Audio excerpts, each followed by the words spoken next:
sa pamamagitan ng Espiritu Santo. Ama, lingapin mo ang iyong simbahang laganap sa buong daigdig. Puspusin mo kami sa pag-ibig, kaisa ni Leon na aming Santo Papa, at ni Gilbert na aming Obispo at ng Tanang Kaparian.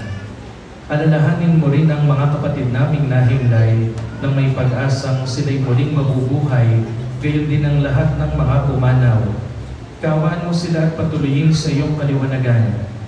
Kaawaan mo at pagindapatin kaming lahat na makasalo sa iyong buhay na walang wakas, kaysa ng mahal na Birheng Maria, na Ina ng Diyos, ni San Jose, na kabiyak ng kanyang puso, kaysa ng mga apostol at ng lahat ng mga banal na namuhay dito sa daigdig ng kalugod-lugod sa iyo.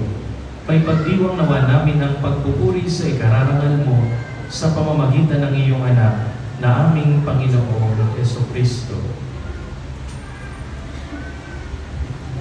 Sa pamamagitan ni Kristo, kasama niya sa Kanya, ang lahat ng parangal at papuri ay sa iyo.